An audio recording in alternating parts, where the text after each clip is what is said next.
Hi, so for those of you who don't know me, my name is Mateo Chavez Lewis, and welcome back to Music Theater Theory. Today we are looking at the song Let It Go from the Disney movie Frozen. The song was written by Kristen Anderson Lopez, who worked on the Broadway musical In Transit, and her husband, Robert Lopez, who famously worked on the Broadway musicals Book of Mormon and Avenue Q, so I feel like maybe a G-rated movie was a bit outside his comfort zone. Nevertheless, it's a fantastic movie. If you've been living under a rock for 10 years, let me get you up to speed. Frozen took the world by storm in 2013. It quickly became the highest grossing animated movie of all time, which is a record that it held until 2019, and the record was only broken by Frozen 2. And Frozen's success is in no small part thanks to this song, Let It Go. So how did Kristen and Robert craft such a mega hit? Let's find out. Before we begin, a quick side note. The role of Elsa was voiced in the movie by Broadway singer extraordinaire and robot alien from outer space, Idina Menzel, who famously won a Tony and became one of my favorite Broadway singers of all time when she originated the role of Elphaba in Wicked on Broadway. There are actually a lot of similarities between Wicked and Frozen, and if you want to learn more about Wicked, you can watch my video on The Wizard and I, which is right up here. So the song Let It Go was originally written in G major, so that big high note at the end, Let the Storm Rage On, was a D. However, when she got into the studio, Idina, the pipes were feeling good that day, she was feeling confident, so she said, let's take it up a semitone. And they did. So now the high note was a high E flat. And she sounded great singing it in the studio, so they kept it that way for the movie, but when she tried to sing it live, she struggled.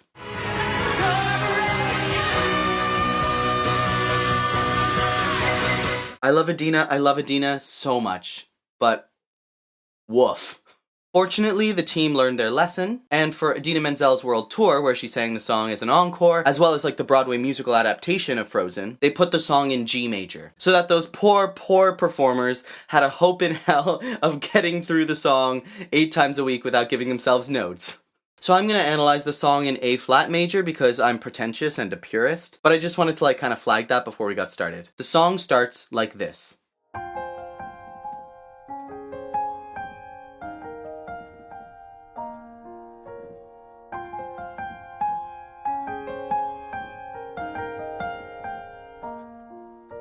The snow glows white on the mountain tonight, not a footprint to be seen. A kingdom of isolation, and it looks like I'm the queen. The wind is howling like this swirling storm inside. Couldn't keep it in, heaven knows I tried.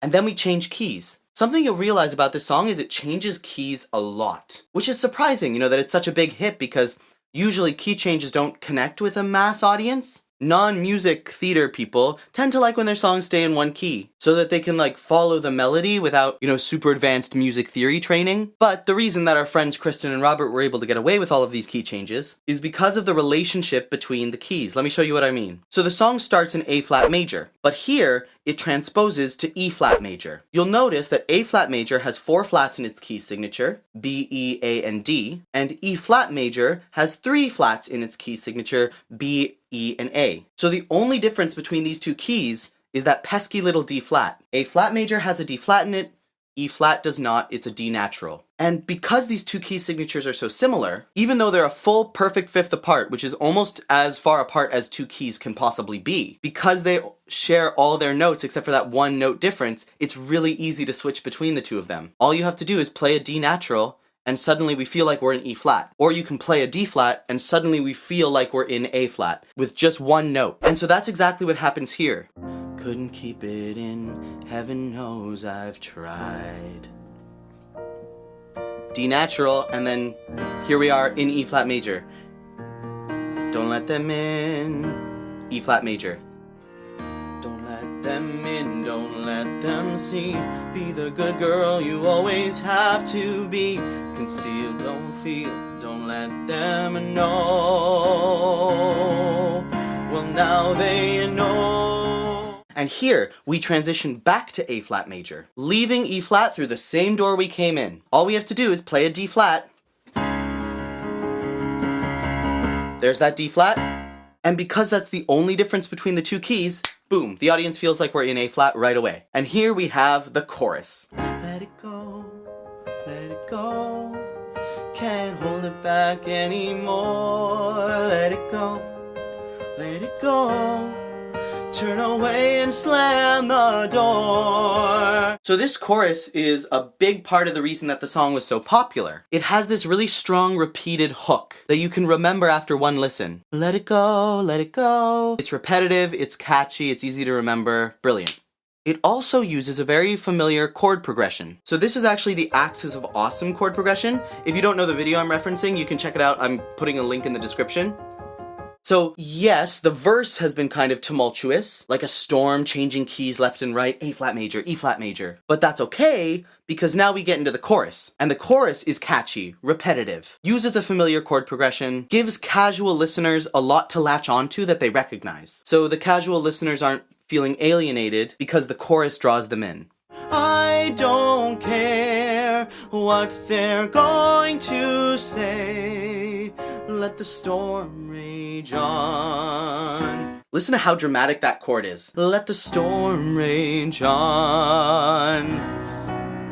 That's so dramatic. What makes it feel that way is that it borrows notes from outside the key signature. It's a C flat chord, so it uses a C flat and a G flat, both of which are notes that do not appear in the A flat major scale. But here's the thing, they both appear in the A flat minor scale. So they're like borrowed notes from the minor key. And I always say that music affects us by subverting our expectations. The song is in A flat major, so we expect to hear notes from the A flat major scale, but then when we suddenly hear notes from the A flat minor scale, it's so much more dark and dramatic than we anticipate, and so we feel that change. It affects us like viscerally, like right here in our gut. So there you go. For all you songwriters out there, if you want to make a chord sound really dramatic, just borrow some notes from the minor key. Let the storm rage on. The cold never bothered me anyway.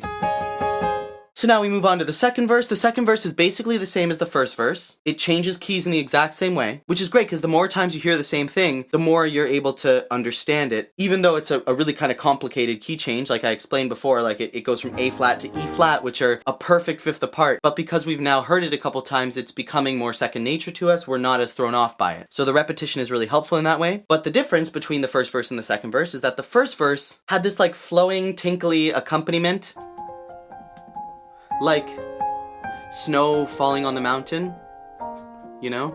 But now it's got this steady pulse to it, this steady rhythm, as Elsa becomes more and more sure of her decision. It's funny how some distance makes everything seem small, and the fears that once controlled me can't get to me at all. It's time to see what I can do to test the limits and break through. No right, no wrong, no rules for me. I'm free. Let it go, let it go.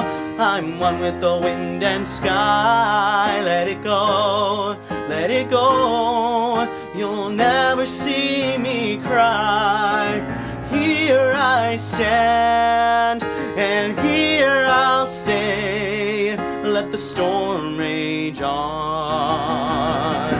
Now we go into the bridge section. Another way that this song draws in its audience, in addition to its repetitive hook and its familiar chord progression, is that it follows a predictable form. So the form of a song is basically kind of the order that the sections of the song come in. And this song follows the form that almost every pop song on the radio follows. Verse, chorus, bridge, chorus. You start with the verse, the snow glows white on the mountain tonight, which is itself super weird and changes keys all the time. And then we move to the chorus, which is the catchy repetitive part, and then we repeat. So after we've heard the verse and the chorus, and then the verse and the chorus twice, we've been kind of hardwired, like we've been trained as an audience to expect something different now. That structure is familiar to us. We always hear on the radio a verse, a chorus, a repeat of the verse, a repeat of the chorus, and then we hear something new, and that's the bridge section. And all of this is so important when you're trying to craft a hit, is the familiarity of the sounds that you use. You want to be innovative, and you want to be striking and original, and this song accomplishes that by like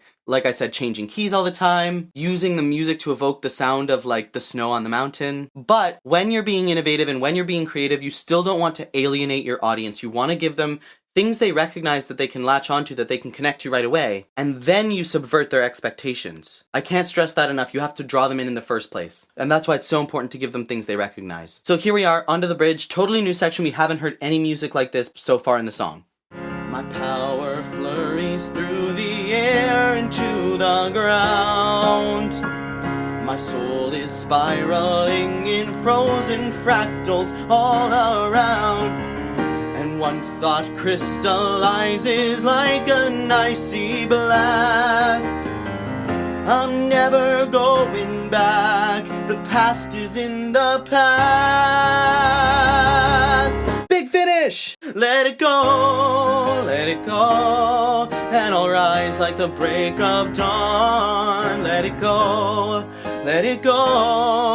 that perfect girl is gone. Here I stand in the light of day. Let the storm rage on.